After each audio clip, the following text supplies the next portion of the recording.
guys, it's me, Bren, and I'm in my office for a little bit this morning while it's warming up really nice today. I can't wait to get out to the dome. But before I do that, I wanted to go over a few things.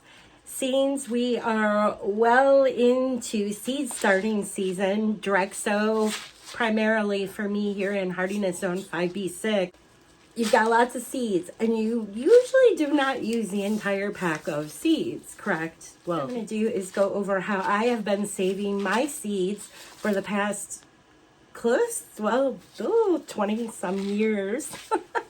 And this is how I've been able to do it successfully. I actually have a tomato seed that I'm growing right now, and it did come up. I didn't think it was going to come up, but it did come up, and it was from 2011, and it is 2025, so yay! So I'm just going to show you really quick. We'll do a little show and tell so you can see how my seed saving setup is, and I hope you get some ideas from this so you can start saving some of your own seeds. There are so many different seeds out there on the market, which is really cool. If you like growing plants, if you purchase seeds or you get seeds, you go to a seed swap, you have endless possibilities in your garden. The garden centers can't carry every single plant, vegetable, all that's out there. So that's what's so cool about being able to grow your own seeds. With that in mind, when you get the seeds, you're going to have a lot of seeds usually, and you only need a few to germinate each season unless you share them with friends or sell them or whatever. So you're going to want to save them.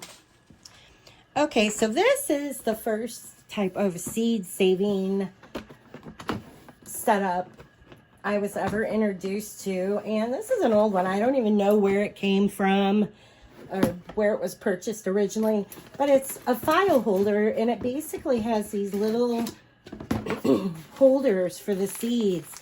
And I've got some pretty old seeds in here. There's some that I really loved through the years that I made sure I had doubles and kept them in here. Most of these are all saved in the store-bought container, so they should be fine. What this little setup is doing is basically keeping the humidity and the light out as much as possible. So this works really well just using a file container. Now, as far as these go, I have no clue where you can find this type of setup, but it works really well, just a file cabinet. And then I take and I seal it up, and I do put it in a cool, dry location, which happens to be a closet in my home where it stays very cool and there's no light in there really. All right, so next up, over the years, I online was introduced to Seed Keepers. This is one of the older Seed Keeper. They used to sell these. I don't know if they still, I think they've retired. Nice ladies. It's basically one of those totes that you could get. You can still get these at any storage aisle in Walmart or anywhere. They have these. In fact, you can get these even on Amazon. And what these were is they had holders in here where you could organize your seeds. I like to make up my own little organization on some of these just so I know what I've got for each season, and that way when it's time to say direct sow for this year, I've put them in this location, and I can just get right in there and pull my seeds out, and I'm ready to go. So now this one, I've got two of these actually. This type of tote you can find on Amazon, which I just did. I've been using this one for, I think it's been 4 or 5 years now. And what I've done in this box is I put a label on the front, so I'm only pulling out the ones I need. This one's kind of more like for yearly, more of a long-term storage compared to my little holding bin for what I'm growing this year, right? So what I've done in here is this box is actually A through Z, and I do have a couple of sections where I do end up pulling out seeds that I use more often, like these. I believe are these are my different lettuces that I had left, and so they're kind of just tucked in here. So this goes under L. Oh, I have more lemongrass. I better pull that out. I'm going to grow that. that goes there. All right. So if you look in here, I've got A through Z, and what I do usually in January, I'll sort through like specifically my T's for tomatoes and pull out the good ones that I had left that I want to grow. It's organized with these little, I just use cardstock that you can find at Hobby Lobby or whatever. And then I made my own little tabs. Herbs are under the H area. There are all my herbs are right here. That way everything's all organized nicely. And most of the containers in here are with paper. And I try not to use plastic. Like, I do have a couple of plastic containers in here, I think. Little seed holders. Yeah, here's one here.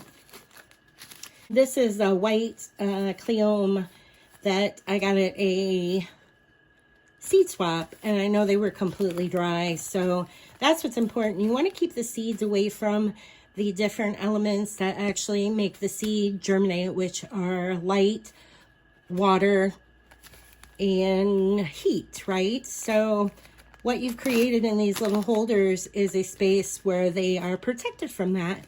So that's what I do. Here's C, Cleome. And I'm going to put that in here. Just like that. I've got so many neat seeds. I've got different cucumbers in here. I'm trying to get better about making notes on the back on what year I grew them and how well they did. And that's why I started a little notebook where I've been writing things down, just because I've got so many seeds. But never can have too many seeds. This holder was really nice, these longer plastic ones, because it comes with a heavier plastic divider that kind of divides this up. Well, it does divide it up into three sections, which helps a lot. But it's really easy to sort through, as you can tell. And closes right up. And it goes right into my cool closet. Oops, did I mention I have 2 of those? So my little holding bin one here, what I put in here is like, here is the spicy salad mix that I grew the other day in the dome. I have a video on that if you want to check that out. I'm keeping that in there just because I know I will grow more. I love that seed variety. It's super yummy.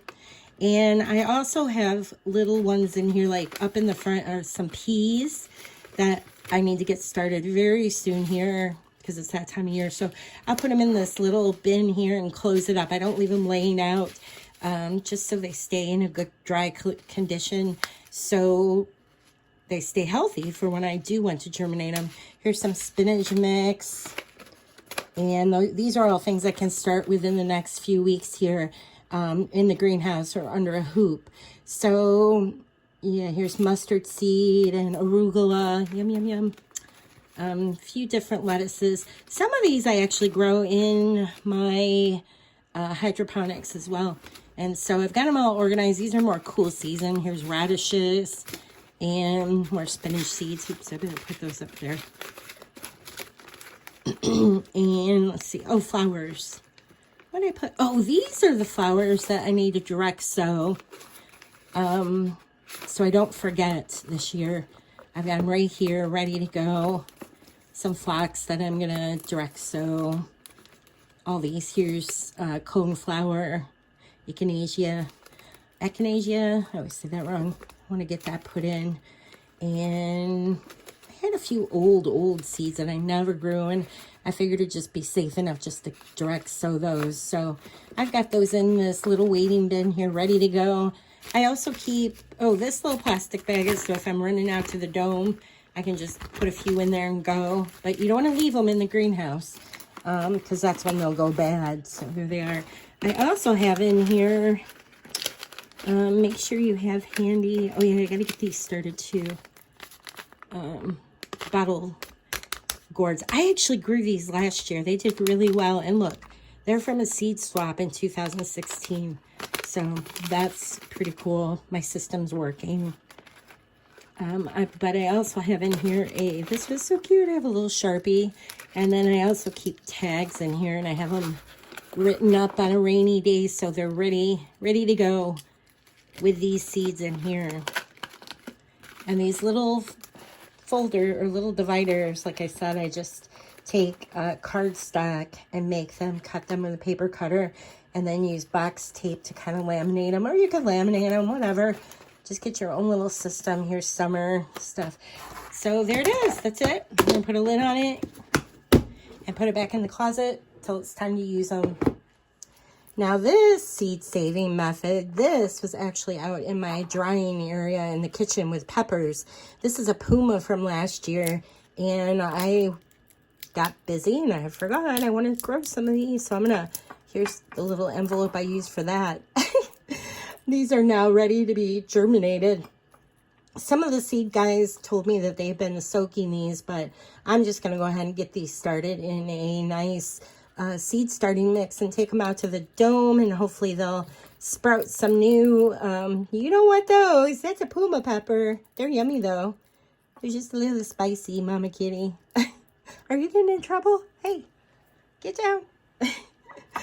So now, if you were to save these for long term, this I would take, I've got some of these, like, it's like parchment paper almost, envelopes, and make sure you only add the seed, just put the seed in here very carefully, and then label it, and then put it away for years to come. That easy. And these I found on Amazon as well. I'll leave a link for them. I've been using these for years. And I know I mentioned the Sharpie marker. Sharpies were good, but I'll tell you, out in the greenhouse and the dome, it's been nice having these. This is by Sharpie, but it's a wax pen. What do they call them? Sometimes they call them China markers. This has been a lifesaver out there. It doesn't dry up, and it works great on my plastic and my cardboard or my wood tags as well. So that's another thing you want to keep with your seed saving. There you have it.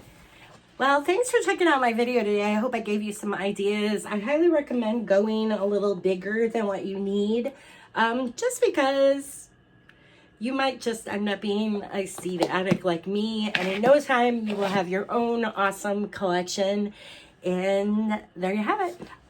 Please be sure to subscribe if you're watching this on YouTube, and click over to my blog where you can find photos and ask questions at brenhaas.com. Hope to see you there.